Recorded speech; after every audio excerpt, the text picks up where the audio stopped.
I feel so lucky and so happy to be able to work with them. Miranda Escoto shared pictures of her students It was a pleasure to work with him. from several special ed classes in the Sweetwater district. And this kid was such a good student. She remembers each and every one. This one is a lovely kid too. Escoto, once a nurse in Mexico, is now a special ed instructional aide at Hilltop Middle School.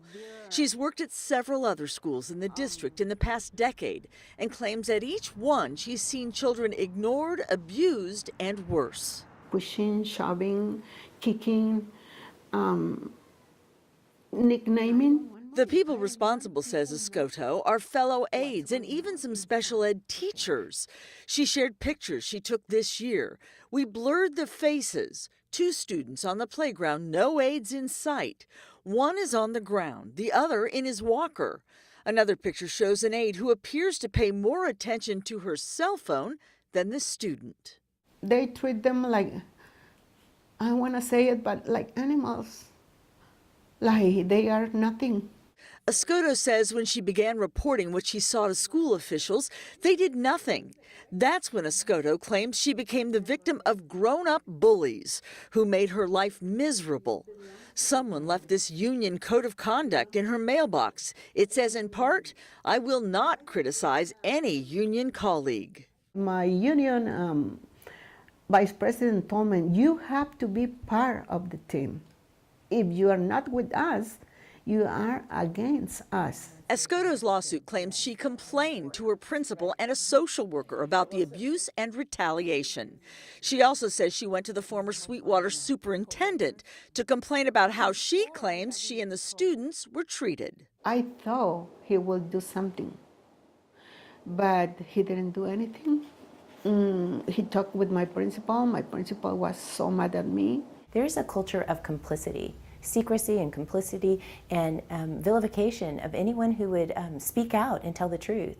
Judy Neufeld Fernandez is a child advocate who says there's little oversight of special ed programs in local school districts, but plenty of evidence of abuse. When I hear Miranda speak, I'm saddened, but I'm also galvanized because I'm really energized by the fact that here's another person telling the truth about what's happening to our most vulnerable kids in school. The Sweetwater Union High School District sees things differently. In a tersely worded statement, they say, as a mandated reporter, had Ms. Escoto witnessed any abuse of students, she was obligated by law to report it to law enforcement and or CPS for investigation. The only report Escoto could share with us was this one from 2015, reporting an incident where a teacher allegedly dragged a child by his harness off the school bus. The district statement continues. Ms. Escoto has failed to produce any evidence that she made a report of anything which would be considered abuse of a student. Miranda Escoto stands by her story. We have to be the voice and the eyes for those who cannot speak, who cannot see.